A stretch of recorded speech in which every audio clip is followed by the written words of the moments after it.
Okay, the reading for this week is Sakura no Mori no Mankai no Shita by Sakaguchi Ango, who is one of the great Burai-ha writers. They're often referred to as, along with Ishikawa Jun, whom I wrote my recent forthcoming tome about. Ishikawa Jun, Dazai Osama, Oda Sakunosuke, and Sakaguchi Ango are usually classified as the kind of Burai-ha writers that appeared after the war. They didn't appear after the war. That thrived after the war, and their works are kind of noted for their irreverent attitude toward authority and so forth. But as always, keep in mind that these classification categories, such as Burai-ha and so forth, are often kind of dubious, and the works really don't reflect some of these qualities. So just keep in mind that they're usually, Sakaguchi Ango is usually included among the Burai-ha writers, but he's very different than these other writers in several important aspects that we will review in class. And so we've already read his story Hakuji, which is written at the very end of the war, which famously describes the final Kushu bombing raids of Tokyo in March, I think, of 1945. And we've read that story, and there are some overlaps with the story we are reading today, namely In the Forest Under Cherries in Full Bloom is the translation that J. Rubin provides in his translation. I'll have the link to his translation so you can purchase it and read along with this video. So in this video, we're going to do a recitation of the entire English translation by J. Rubin, and I will also put the link to the original Japanese, and you will want to print that out and bring that to class as well. Alright, so Sakaguchi Ango, he's a novelist born in 1906, died in 1955, born in Niigata, and he was one of the group, as I just mentioned, associated with the Burai-ha groups that came to prominence in the years immediately following Japan's defeat in World War II. In 1946, he wrote his famous essay titled Darakuron, or On Decadence, and we haven't done that in class yet, but we will at some point this semester, which examined the role of Bushido during the war and other aspects of the early post-World War culture and sort of sensibility and ethos that marked his works and his way of viewing things. Before we jump into the recitation, let me go over the study guide questions. There are, how many in total? There are 16 questions in total, and I have a longer video where I explain some more detailed stuff about this. So in this one, I'm just going to go over these questions very briefly so we can jump straight into Nicole's recitation of the English translation. Study question number 1. Identify the narrator or point of view. Where is the narrator? Is it a diegetic narrator or extra-diegetic narrator? These are two terms that we've gone over. Extra-diegetic narrator is a narrator that exists outside the world of the story. So is it extra-diegetic, or is the narrator embedded in the world that he's describing? In what era is the narrator located? What is his style of narrative? Does he use more showing, representation, or telling, presentation? Right? So showing is shimesu in Japanese, telling noberu, and telling usually has more ji no bun, which is the narrative passages. Showing has more conversational sort of dialogue passages that kind of resemble a play, like a theater play. What is his attitude toward the events that he is describing? That's number 1. Number 2, the narrator begins his story by explaining the different attitudes toward sakura, or cherry blossoms, past and present. And he contrasts these very different views of cherry blossoms. Explain these differences. And keep in mind that sakura, during the war, and I guess in the first half of the 20th century, sakura were kind of elevated to the level of a kind of nationalist symbol. So is he kind of trying to reconfigure this conventional meaning into something else in this work? Describe and discuss that question in number 2. Number 3, describe the male protagonist of the story, the Sanzoku. I forget what his name is. Does he have a name? We'll go over that later, but he's the Sanzoku, the kind of bandit who lives in the wilderness. Describe his occupation, his personality, his circumstances, intellectual capacity, motivations, desires, and so forth. Number 4, describe the beautiful woman whom he kidnaps and makes his 8th wife.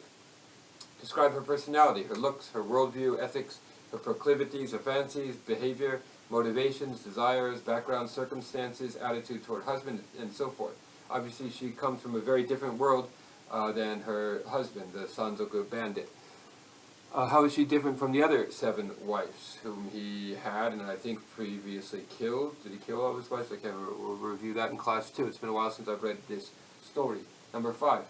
Why is the sensation felt by the narrator when standing under the cherry blossoms in full bloom identical to the sensation that he feels when he's in the presence of his 8th wife? So there's kind of some mysterious correspondence between this space under the cherry blossoms in full view and his wife. Are they kind of symbols for one another? Is there some kind of mysterious connection between the two? Explain. Number 6, what demands does the woman make to her new husband? Identify and describe each of them. Okay, so she starts giving him orders, go through the list of orders that she gives him, and discuss their significance. Number 7, discuss the power relationship between the man and the woman. Who is on top, as it were, right? Who is calling the shots? Who is controlling whom? Who is ordering who around? Explain their power dynamic in the relationship. Number 8, describe their life after moving to the capital. Okay, so at first they live in the wilderness, and then at some point she gets bored with it and convinces him to move to the capital with her. How does the man adjust to his new life in the city? Does he like it? How do the other city dwellers regard and treat him? Okay, and keep in mind that this is kind of bifurcation of the country and the capital, and talk about how the countryside is represented in the work vis-a-vis the capital and vice versa.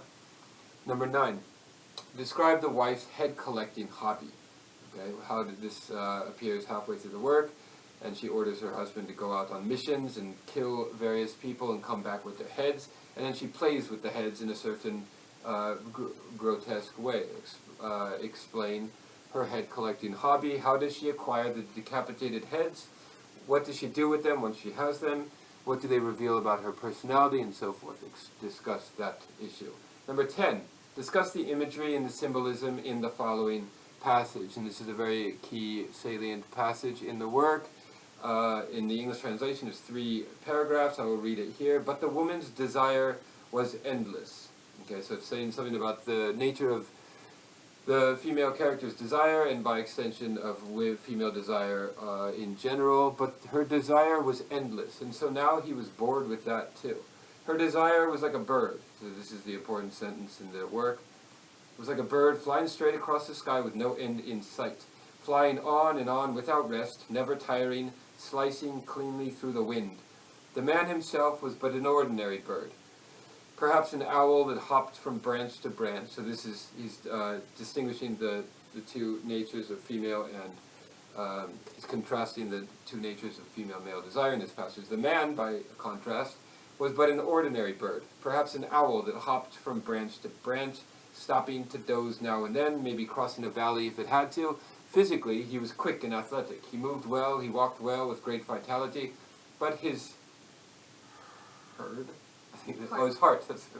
There are a few typos in the English translation you have. They should say heart. But his heart was a lumbering bird. Flying in an infinite straight line was out of the question for him. So the woman her desire is like a bird that flies in an infinitely straight line.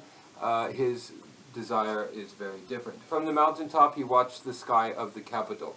A single bird was flying in a straight line across the sky.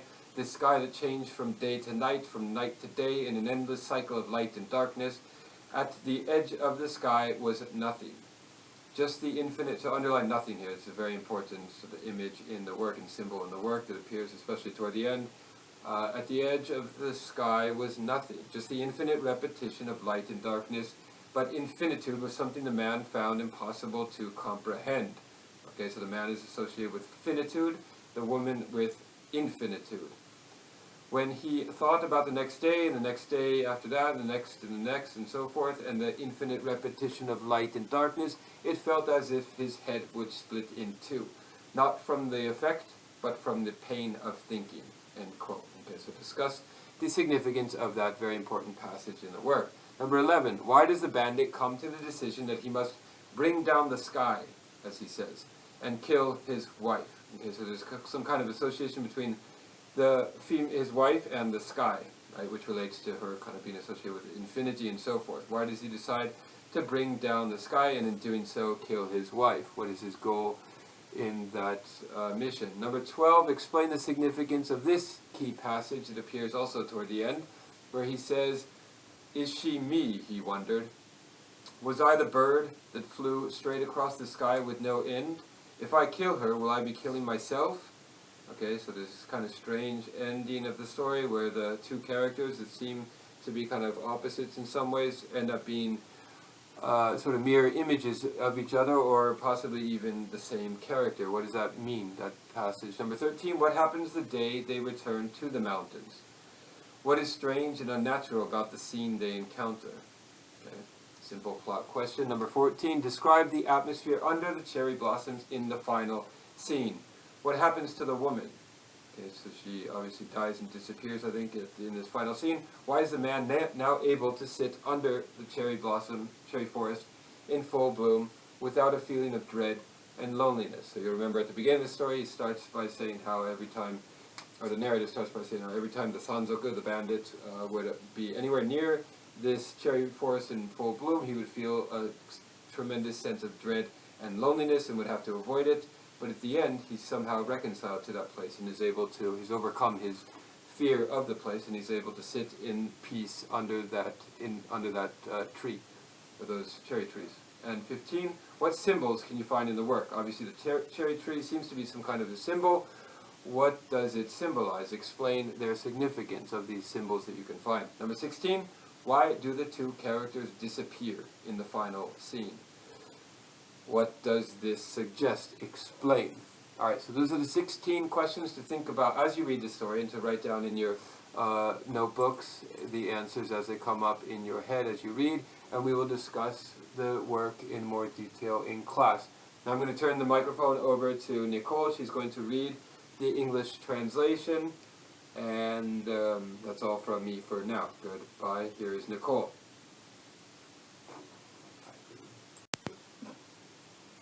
Okay. In the forest, under cherries in full bloom. Okay. Let's get started. Nowadays, when the cherries bloom, people think it's time for a party. They go under the trees and eat and drink and mouth the old sayings about spring and pretty blossoms, but it's all one big lie. I mean, it wasn't until Edo, a couple of hundred years ago, Edo, that people started crowding under cherry blossoms to drink and puke and fight. In the old days, the really old days, nobody gave a damn about the view. They were scared to go under the blossoms. People today think they can have a wild time under the trees, but take the people out of the picture and it's just plain scary. Look at the old No play, the one about the mother who goes crazy trying to find her little boy who was kidnapped. She thinks she can see his ghost there in the shade of the blossoms that stretch off into the distance. She dies crazy, buried in petals. Okay, that part I made up. Without people, a forest of cherries in full bloom is not pretty, just something to be afraid of. When they crossed Suzuka Pass in the old days, travelers had to take the road that ran through a forest of cherry trees.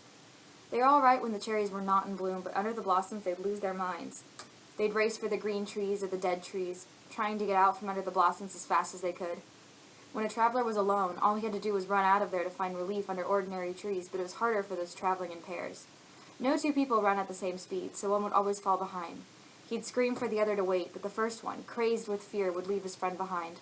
Passing beneath the flowering forest of Suzuka Pass marked the end of many a friendship. The one who had fallen behind would never trust the other again. And so, to avoid passing beneath the blossoms, travelers quite naturally began to take a less direct route through the mountains, until the cherry forest was left in stillness. Years went by, and then a robber, a cruel mountain bandit, took to living in the hills. He'd swoop down on the highway, strip the clothes from travelers, and sometimes, if he had to, take their lives. But even he went crazy with fear when he stepped into the blossoming cherry forest. He hated cherry blossoms after that. They scared him. Underneath the blossoms, the wind wouldn't blow, but he still seemed to hear it howling. No, there was no wind, no sound of anything, just himself and his footsteps wrapped in a cold, silent wind that never moved. He'd feel the life inside him scattering like so many soft, silent cherry blossoms, and he'd want to run out of there screaming with his eyes shut tight. Of course, if he actually shut his eyes, he'd just crash into a tree, so he couldn't do that, which drove him even crazier. He was an easygoing fellow, though, the kind that never regrets anything, so he just sort of felt strange that this would happen to him. Oh, well, I'll think about it next year, he told himself. He didn't feel like it this year. Next year, when the trees bloomed again, he'd really think about it. He had been telling himself the same thing every year now for over 10 years. I'll think about it next year. And then another year would pass. As he went on making excuses for himself, the number of his wives grew from 1 to 7. The 8th he got from the highway as he had all his rest, by stripping her husband of his wife and his clothes. Then he killed the husband. From the moment he killed the husband, the bandit felt there was something weird going on. This time wasn't like the others. Something was strange, though he couldn't tell what. But he was not one to dwell on things. He hadn't planned to kill the man at first. He thought he'd strip him like the others and send him off with a good kick, but the woman was too beautiful. He had to kill her man. This took him by surprise. He could see it had taken her by surprise as well. He turned around to find her there on the ground. Her legs had buckled, and she was staring at him with out-of-focus eyes. "You're my wife now," he said to her, and she nodded. He took her hand and tried to pull her up. "I can't walk. Carry me on your back," she said. "Sure, sure," he said, and swung her up. He started walking, but when he came to a steep rise, he told her to get down. She would have to walk. It was too dangerous here. "No, no," she said, and clung to his back. "If this trail is hard for a mountain man like you, how am I supposed to walk it? Just think about it." "All right, never mind," he said with a chuckle, exhausted though he was. "But anyhow, get down for a minute. It's not that I need a rest or anything. I'm too strong for that. But I don't have eyes in the back of my head. I can't see your pretty face. So get down for a minute and let me look." "No, no," she cried, tightening her grip on his neck. "Not here. This place is too deserted. I hate it. Hurry and take me to your house as fast as you can. Otherwise, I won't be your wife. I'll bite off my tongue and die." Never mind," he said. "I'll do whatever you want." Melting with happiness, the bandit dreamed of a life that he would share with this beautiful wife of his. He squared his shoulders and turned slowly to show the woman the mountains all around them. Front, back, right, left. "See these mountains? Every single one of them belongs to me," he said, but she paid him no heed. Disappointed, he said, "Do you hear what I'm telling you? Every mountain you see here, every tree, every valley, every cloud rising out of every valley, they all belong to me." "Will you please hurry up?" she said. "I don't want to stay here a minute longer. Look at all the rocks on the cliff up there." Never mind," he said. "We'll be getting to my house soon, and I'll make you the best meal you've ever tasted." "Can't you go faster? I want you to run." "It's too steep. I can't run here, even when I'm alone." "So you're a weakling, eh? I wouldn't have guessed it to look at you. I can't believe I've let myself become the wife of such a helpless man." "Oh, no, what's become of me?" "What are you talking about? A little hill like this?" "Then hurry up, will you? Don't tell me you're tired already. Just watch. When I get past this stretch, I'll run faster than a deer. But you're breathing so hard, and I think your face is pale. Things are always like that at first. Just wait. When I really get going, I'll run so fast it'll make your head spin." But in fact, the bandit was so tired that he felt he was coming apart at the joints. By the time he reached his house, his eyes were swimming, his ears were ringing, and he didn't have the strength to groan. His 7 wives came out to greet him, but he had all he could do to work the kinks out of his body and lower the woman to the ground. The 7 wives were stunned at the sight of the most beautiful woman they had ever seen, and she in turn was stunned at the sight of the 7 wives' filthiness. Some had been beauties long before, but there was no way to tell that now. Sickened at the sight of them, the woman cringed behind the man. "What are these mountain women?" she demanded. "They used to be my wives," he said, which wasn't bad for an answer made up on the spot.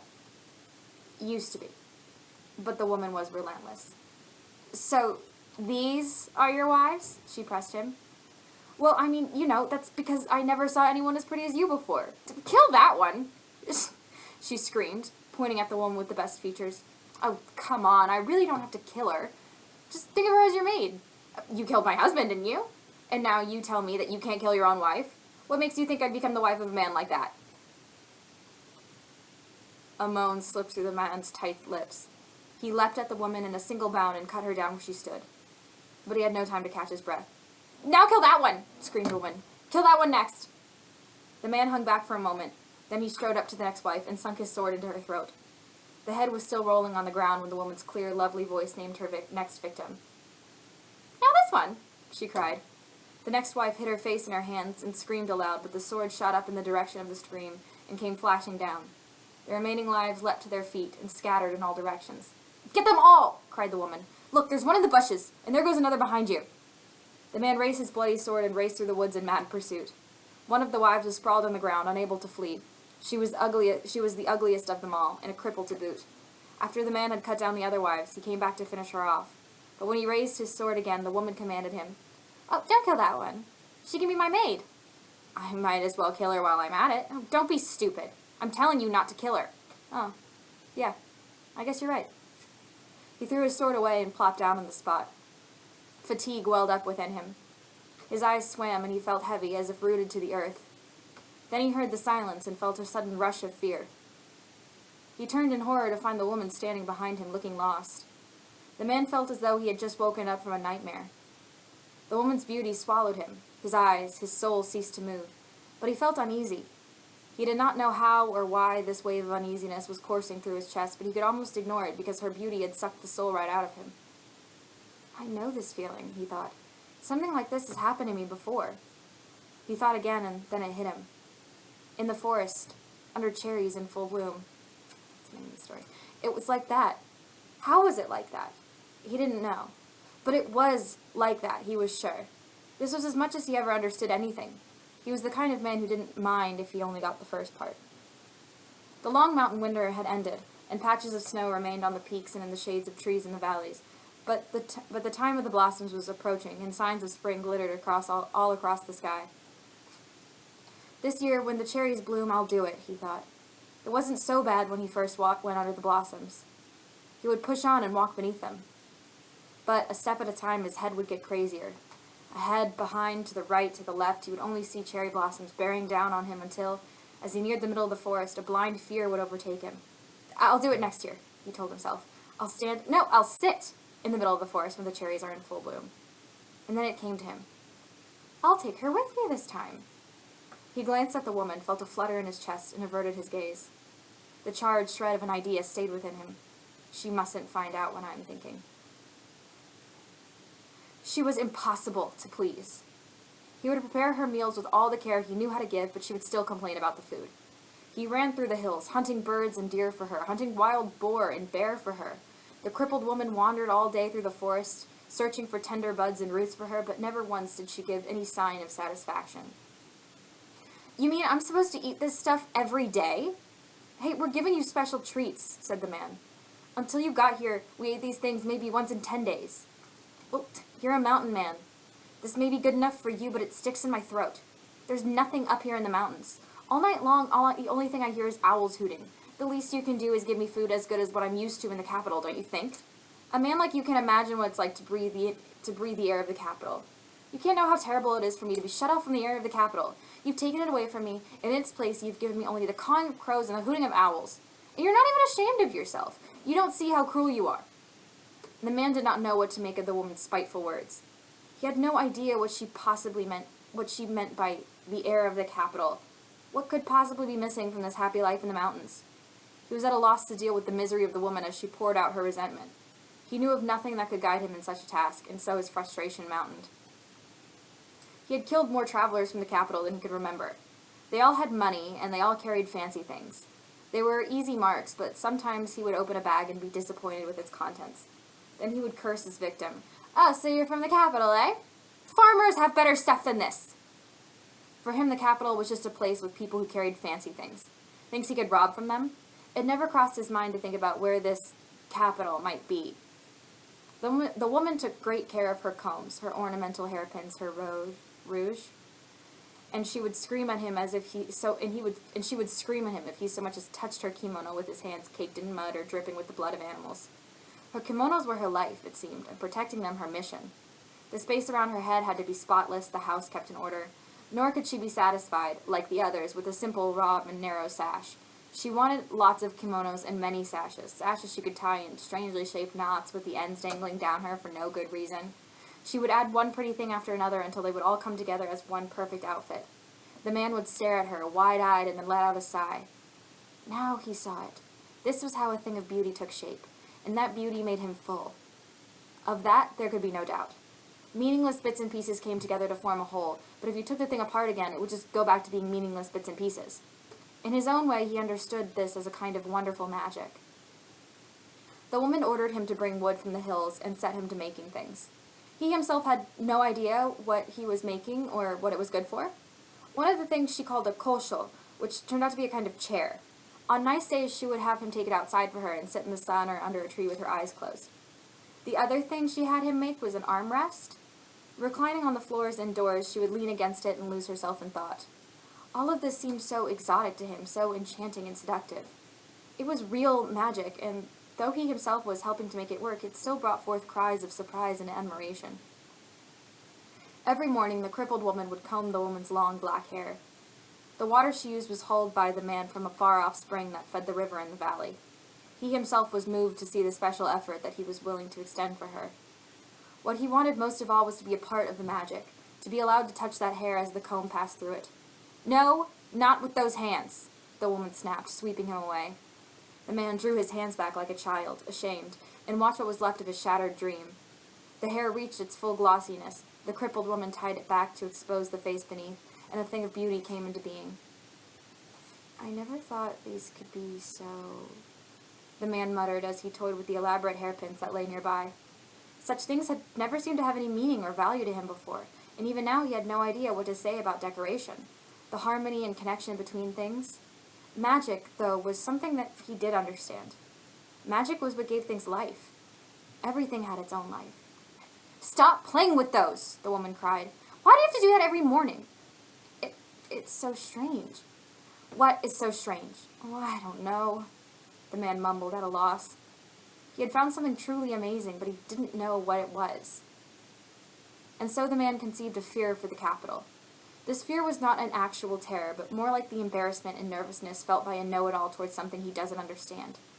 Every time the woman spoke of the capital, his heart felt a shudder, but because he had never known a sense of fear towards anything he could not see in this world, he was not familiar with that feeling, nor was he accustomed to shame. Toward the capital, he felt only the hatred he might hold for an enemy. He had swooped down on thousands of travelers from the capital, but not one had been able to fight him off, he thought with satisfaction. Nothing in the past gave him any reason to fear being betrayed or wounded, a thought that always made him feel pleased and proud. He measured his own strength against the woman's beauty. A wild boar was one thing strong enough to give him a little trouble, but even the boar was not an enemy of fear. He did not have to be afraid of anything. "Are there people in the capital with fangs?" "There are samurai with bows and arrows." He laughed. "With my bow, I could bring down a little sparrow all the way across the valley. I'm sure there's no one in the capital with skin so hard it would break my sword." "There are samurai with armor." "Would a sword break against armor?" "It would." "I can wrestle down a bear or a boar. If you're really so strong, take me to the capital. Use your strength to surround me with anything I want. Dress me in the best the capital has to offer. If you can make me feel that kind of deep-down pleasure, then you really are a strong man." "That's easy." The man set his heart on going to the capital. Before 3 days and nights had passed, he would surround the woman with piles of combs and ornamental hairpins and kimonos and mirrors and rouge. Of this he had no doubt. The one thing that did concern him, though, was that something that had nothing to do with the capital, and that was the cherry forest. In another 2 or 3 days, the cherry forest would be in full bloom. This was the year, he had decided. He would prove that he could sit still in the middle of the cherry forest at the height of the blossoms. Each day he would slip off into the forest to check the progress of the buds. "In 3 days," he told the woman when she pressed him to take her to the capital. "Don't tell me you have preparations to make," she said with a frown. "Don't tease me. The capital is calling out to me." "But still, I have a promise to keep." "You have a promise? Here? Who is here in these mountains for you to make a promise to?" "Nobody is here. But still, I have a promise I must keep." "How very unusual. There's no one here, but you still have a promise to keep? To whom?" The man could not lie to her. "The cherries are going to bloom." "So you made a promise to see the cherry blossoms?" "I have to see the cherry blossoms before I leave." "And why is that?" "Because I have to see about going under the blossoms." "That's what I'm asking you about. Why do you have to see about going under the blossoms?" "Because the cherries are going to bloom." "Why because the cherries are going to bloom?" "Because a cold wind fills the place under the blossoms." "The place under the blossoms?" "The place without an end. Under the blossoms." "The place without an end under the blossoms." The man got confused and upset. "Take me with you under the blossoms." I can't do that," the man insisted. "I have to be alone." The woman gave him a bitter smile. The man had never seen a bitter smile before, a smile so malicious. He did not think of it as malicious, though. He thought of it as something he could never cut through with his sword. He knew this because the woman's smile engraved itself on his brain. Each time he thought of it, it stabbed his mind like a sword blade, and there was no way he could stab it back. The third day came. He left without telling the woman. The cherry forest was in full bloom. With his first step into the forest, he thought of the woman's bitter smile. It sliced into his brain with a whole new sharpness. Now he was confused. The cold beneath the blossoms pressed in upon him from 4 endless directions. The wind tore through him, turning his flesh transparent, roaring in from all 4 directions at once, filling the entire space beneath the blossoms. His voice began to howl, and he ran. What utter emptiness! He cried, he prayed, he writhed in agony. He wanted only to get away from this place. The moment he knew he had escaped from beneath the blossoms, he felt as if he were waking from a dream. The only difference was the pain he felt with each labored breath. The man, the woman, and the crippled maid began to live in the capital. Each night the man would creep into a mansion under orders from the woman, taking clothes and jewels and trinkets, but these were not enough to satisfy her. What she wanted most of all were the heads of the people who lived in the mansion. In their own house were dozens of heads from mansions. The heads were lined up on their own special place, surrounded by screens on all 4 sides. Some hung on cords. There were too many of them now for the man to keep track of, but the woman knew them all, even those whose hair had fallen out and whose flesh had rotted, leaving only his skull. She would fly into a rage if the man of her maid dared to move them. The such and such family belonged here, and the so and so family belonged there. The woman played with the heads every day. One head would go out for a stroll with his retinue of retainers. One head family would go to visit another head family. Some heads would fall in love. A woman head would spurn a man head, or a man head would forsake a woman head and make her cry. Once a young princess was deceived by a counselor of state. On a dark, moonless night, the counselor had crept into the home of the princess head, disguised as her lover. Only after he had managed to sleep with her did the princess head realize what had happened. She could not bring herself to hate the counselor head, though. Instead, shedding tears for her own sad fate, she became a nun. Then the counselor head went to the convent and raped the nun head. She wanted to die, but the counselor persuaded her to run away with him to the village of Yamashina, where the counselor head kept her in hiding for himself, and she let her hair grow again. Both the princess head and the counselor head had long since lost their hair. Their flesh was rotten and crawling with maggots, the bones showing through in places. The 2 heads would drink through the night and indulge in love play, biting each other, teeth clashing against bone, gobs of rotten flesh squashing and sticking, noses collapsing, eyeballs dropping out. The woman loved it when the faces would stick together and then fall apart. The sight would send her into peals of uncontrollable laughter. Let me pause it for a moment, please. Eat that cheek now. Yum, yum. Now let's eat her throat. Oh, what a delicious eyeball. Chew, chew, chew, chew, chew. Suck, suck, suck, suck, suck. Yummy, yummy, yummy. Oh, marvelous. Now take a good bite.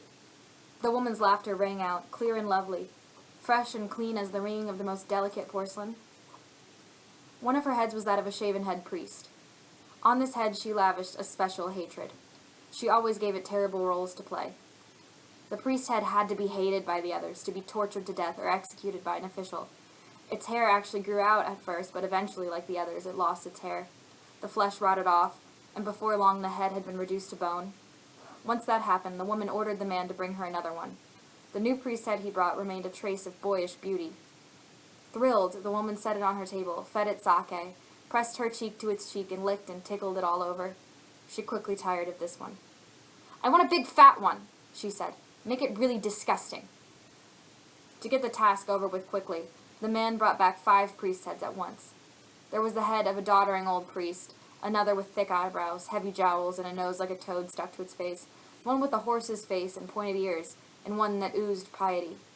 But the one that the woman liked the most was a huge priest in his 50s, a truly ugly man, with cheeks that drooped at the corners, with eyes that drooped at the corners, flabby cheeks, and thick, heavy lips that sagged open.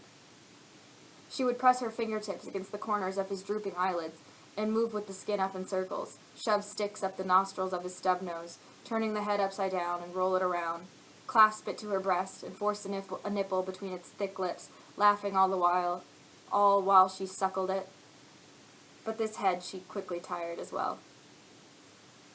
There was the head of a lovely young girl, a pure, gentle, aristocratic head, still childish but with a strangely grown-up sadness and death. Behind her closed eyelids there seemed to lie hidden a jumble of pleasures, sorrows, and knowledge beyond her years. The woman treated this head with all the tenderness she might lavish on a daughter or a niece, endlessly combing out the long black tresses and applying makeup with the utmost care, until a soft, sweet face emerged, bathed in floral fragrances. For the young girl head, the woman needed the head of a young nobleman. This she also made up with great care. Then the two became lost in mad, passionate, burning love play, full of resentful posturing, anger, hatred, lying, deception, and sorrow. But when their passion flared up, the fire from one caught the other, and the two became a roaring inferno. Soon, though, some of the filthiest heads, an evil samurai, a lustful older man, and a desolate priest came between them. The young nobleman was kicked and beaten and finally killed. Then, from all sides, the filthy heads went after the young girl head, which soon was smeared in patches of the other's rotten flesh. Their fang-like teeth bit into her, tearing off her nose, ripping out her hair. Once this happened, the woman punched holes in the girl head with a needle, cut it with a knife, and gouged out chunks of flesh until it was more filthy and disgusting than all the rest. Then she flung it away. The man hated the capital. Once it had lost its strangeness for him, all that remained was a feeling that he could never be alone at home there. He wore the same flowing robes as everyone else in the capital, but his were short, exposing his hairy shanks. He couldn't carry a sword in daylight hours. He had to go out shopping for what he needed. He actually had to pay for drinks at the sake cellars where the whores gathered. The city merchants ridiculed him. The woman who came from the country to sell their piles of vegetables made fun of him, and so did the children. Even the whores laughed at him. In the capital, the nobles rode in ox carts down the middle of the avenues, surrounded by barefoot retainers, swaggering in robes and red-faced with the master's sake. The man would be cursed wherever he went. In the market, on the road, in the temples of the garden city. "Idiot," they would call to him. "Dimwit," "moron." But none of this bothered him anymore. The man suffered from boredom more than anything else. People were boring. There was no way around it. They annoyed him in every way. They were just little dogs, yapping at the heels of the big dogs walking down the street. He could not be bothered to feel anything about them, not resentment or envy or anger. Nothing in the mountains had annoyed him in this way, not the animals, the birds, the trees, the river. "It's so boring here in the capital," he said to the crippled woman. "Don't you want to go back to the mountains?" "The capital's not boring to me." The crippled woman spent each day cooking and doing laundry and gabbing with the neighbors. "I've got people to talk to here. I'm not bored. The mountains are where it's boring. I don't ever want to go back there." "You don't think it's boring to talk to people?" "Of course not. You can't get bored if you're talking all the time." "That's funny. The more people I talk to, the more bored I get." "You're bored because you don't talk to people." "You're crazy. I get bored talking to people, so I don't talk." "You ought to give it a try. Talk to people. You won't be bored anymore." "Talk about what?" "Anything you want. I want to talk about anything." Now he was getting annoyed. He gave a big yawn. The capital had mountains too, but every mountain had some kind of temple or hermitage on top, and instead of being quiet, they were full of people. From up on the mountain, you could see the whole capital. "What a lot of houses," he thought, "and what a filthy view." During the day, he practically forgot that he spent his nights killing. Now even that was boring. You swung your sword and a head fell off. That was all. And the heads were soft, squishy things. You couldn't feel the bone. It was like slicing through a radish. Though it always surprised him how heavy they were. He felt he was beginning to understand the woman. A monk was ringing a temple bell like crazy. It was so damned stupid. You never knew what people were going to do next. If he had to live with them all the time, he'd probably want to do what the woman did and live with them as heads. But the woman's desire was endless, and so now he was bored with that too. Her desire was like a bird flying straight across the sky with no end in sight, flying on and on without rest, never tiring, slicing cleanly through the wind. The man himself was but an ordinary bird, perhaps an owl that hopped from branch to branch, stopping to doze now and then, maybe crossing a valley if it needed to. Physically, he was quick and athletic. He moved well, he walked well, with great vitality, but his heart was a lumbering bird. Flying in an infinite straight line was out of the question for him. From the mountaintop, he watched the sky of the capital. A single bird was flying in a straight line across the sky that changed from day to night, from night to day, in an endless cycle of light and darkness. At the edges of the sky was nothing, just the infinite repetition of light and darkness, but infinitude was something the man found impossible to comprehend. When he thought about the next day and the next day and the next, and the infinite repetition of light and darkness, it felt as though his head would split in two, not from the effect of the pain, but of thinking. Not from the effect, but the pain of thinking. At home, he found the woman immersed in playing with her heads. As soon as she saw him come in, she gave him the command she had prepared for him. "Bring me a dancer's head tonight, the head of a beautiful dancer. I want to have her dance for me. I myself will sing the accompaniment." The man tried to recall the infinite repetition of light and darkness that he had witnessed from the mountaintop. He then might have seen this room as that sky, with its infinite, endless repetition of light and darkness, but he could no longer bring the sky to mind. And the woman was not a bird. She was just the beautiful woman who was always here. But he answered her, "I won't do it." This came to her as a shock, but once it had sunk in, she laughed. "Now you've lost your nerve. You're a weakling, like all the others." "I'm not a weakling." "Then what are you?" "I'm just sick of it. There's no end to it." "So what? There's no end to anything. You eat your meals every day. There's no end to that, is there? You sleep every day. There's no end to that, is there?" "But this is different." "Different? How different?" The man did not know how to answer her, but he knew it was different. To escape the pain of having her out-talk him, he went outside. "Bring me the head of a dancer!" The woman's voice came after him, but he made no reply. He tried to think of how it was different, but he couldn't find an answer. Little by little, the day turned into night. He climbed the mountain once again, but the sky could no longer be seen. When his head cleared, he found himself thinking that the sky would fall. The sky would fall. He felt terrible pain, as if someone were choking him. That was it. He would kill the woman. By killing her, he could stop the endless repetition of light and darkness. And the sky would fall. Then he could breathe easy. But there would be a hole in his heart. The image of the bird would have flown from his breast and disappeared. "Is she me?" he wondered. "Was I the bird that flew straight across the sky without end? If I kill her, will I be killing myself? What am I thinking? Why did he have to bring the sky down?" He no longer understood the answer to that either. All thoughts were hard to grasp, and after thoughts went away, the only thing left behind was pain. Dawn broke. He had lost the courage to go back to the house where the woman was. Instead, he wandered through the mountains for several days. One morning, he woke up to find that he had been sleeping beneath cherry blossoms. The tree stood alone. It was in full bloom. He leaped up with a start, but not to flee. It was only one cherry tree, after all. No, he had leapt up with the thought of the cherry forest on Suzuka Mountain. Suzuka Mountain. It must also be in full bloom. He sank into a deep, nostalgic reverie. Back to the mountains. He would go back to the mountains. How could he have forgotten such a simple thing? How could he have thought so long and hard about bringing the sky down? His nightmare had ended. He was saved. He had lost the feeling of early spring in the mountains, but now its fragrance pressed in upon him, and he had it again, strong and cold. The man went back to his house in the capital. The woman seemed overjoyed to see him. "Where were you?" she pleaded. "I'm sorry I tormented you with..." Oh, God. Apologies.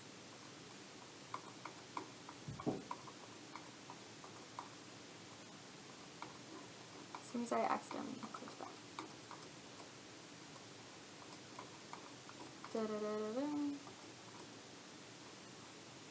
we go. The woman seemed overjoyed to see him. "Where were you?" she pleaded. "I'm sorry I tormented you with such impossible demands, but please try to realize how lonely I've been without you." The woman had never spoken to him so tenderly before. Her words stabbed him in the chest, and his resolve was on the verge of melting away. But he had made up his mind. "I'm going back to the mountains." "Without me?" she said. "How could such a cruel thought have taken root inside you?" Her eyes burned with anger. Her face showed the sharp pain of betrayal. "When did you turn into such a hard-hearted man? That's what I mean. I hate it here in the capital. Even with me here, I just don't want to live here anymore. But I'm here, aren't I? Don't you love me anymore? While you were gone, all I could think of was you. For the first time since he had known her, the woman's eyes filled with tears. The anger had vanished from her face, leaving only her pain and his coldness. I thought you could only live in the capital, he said, and I can only live in the mountains. I can only go on living if I have you. Don't you know how I feel? But I can only live in the mountains.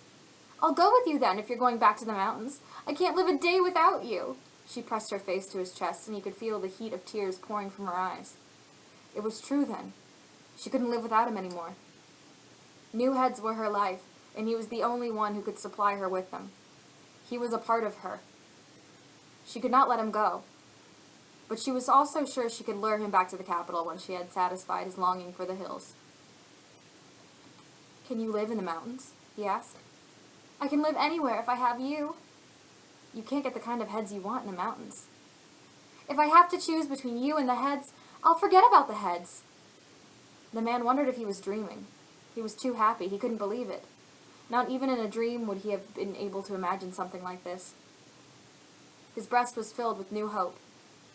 Its arrival had been sudden and violent, and the painful thoughts that had been with him only moments before were now somewhere far away, out of reach. He forgot about his yesterdays with the woman, when she had never been so tender. He only saw now and tomorrow. The two prepared to leave immediately. The crippled maid would remain in the capital. Wait here, the one whispered to her as they were leaving. I'll be back soon enough. Now his old mountains opened up before him. They looked as if they would answer if he called out to them. He took the old road. No one ever went that way anymore, and without people to tramp it down, all visible signs of the road had disappeared, leaving only woods and hills. The route would take them through the cherry forest. Carry me on your back, said the woman. I can't climb these hills without a road. I don't mind, said the man. He swung her up to his back without effort. He thought about the day he first took the woman. That day, too, he had carried her on his back and climbed up the other side where the road crossed the pass. That day, too, he had been full of happiness, a feeling that today was all the richer. The woman said, The day I met you, I asked you to carry me. I was just thinking the same thing. Oh, wait, yeah, okay. I was just thinking the same thing, said the man with joy in his voice. Look, he said, all these mountains are mine. These valleys, the trees, the birds, even the clouds. These mountains are mine. They're so good, I feel like running, don't you? This never happened in the capital. The first day I made you run with me on your back, remember? Sure I do. I got so tired I almost fainted. The man was not forgetting about the cherry forest in full bloom. But on such a happy day as this, what difference could it make that they would pass beneath it? He was not afraid. And then the cherry forest appeared before his eyes, a mass of blossoms at their height. Here and there a petal fluttered down with the breeze. A layer of petals covered the earth beneath his feet. But where could they have come from? For spread out above him as far as he could see were clouds of fully opened cherry blossoms, from which it was impossible to imagine that a single petal had been lost. The man stepped beneath the blossoms. It was utterly still in there and seemed to be growing colder. Then he noticed the woman's hands were freezing cold. Now he was afraid, and with fear came certainty. She was a demon. Suddenly, a cold wind began to blow from all four sides of the space beneath the blossoms. The man saw that clinging to his back was a huge-faced old woman with purple skin. Her mouth gaped open from ear to ear, and her hair was a frizzled mass of green. The man began to run. He tried to knock the demon from his back, but the strength of her grip increased. Her hands dug into his neck. His eyes were growing dim. He was wild now. He pulled the demon's hands apart with all the strength he had, and as his neck slipped out of her grasp, he felt her slide down his back and tumble onto the ground. Now it was his turn to attack. He locked his hands on the demon's throat until he realized that he was using all his strength to strangle a young woman, and that she was no longer breathing. His eyes had clouded over. He tried to open them wider, but that didn't seem to bring his vision back. For all that lay before him, dead, was the woman, the same woman, whom he had strangled with his own hands. His breathing stopped. At an end, too, were his strength and his thinking. On the woman's body, a few cherry petals had already fallen. He shook her. He cried out to her. He clutched her to him, but all in vain. He threw himself down in tears. Not once in all the years since he had come to live in the mountains had he cried until this day. By the time he was himself again, white cherry petals had begun to pile on his back. He was in the very center of the cherry forest. The four edges of the forest were hidden from him by blossoms. Yet his fear had vanished. Gone, too, was the wind that always blew from the edges of the forest in full bloom. Now there was only the hush of blossoms, falling, falling. Here he sat, for the first time, beneath the cherry forest in full bloom. He could go on sitting here forever, because now he had no place to call home. Even now, no one knows the secret of the cherry forest in full bloom. Perhaps it was loneliness, for the man no longer had to fear loneliness. He was loneliness itself. Now, for the first time, he looked all around. Above him were the blossoms. Beneath him was the silence, infinite emptiness, the stillness of the rain of blossoms. That was all. Beyond that, there was no secret. Some time went by before he felt something inside him faintly warm, and this he found was his sadness. Little by little he began to sense the swelling warmth, wrapped as it was in the coldness of the blossoms and the emptiness. He reached out to pluck the petals from the woman's cheek. But just as his hand reached her face, something strange happened. Beneath his hand lay only drifted petals. The woman had vanished, leaving petals in her place, and as he reached out to the part of the mound of petals, his hand, his arm, his body vanished. The space filled with petals, and with frigid emptiness. Nothing more.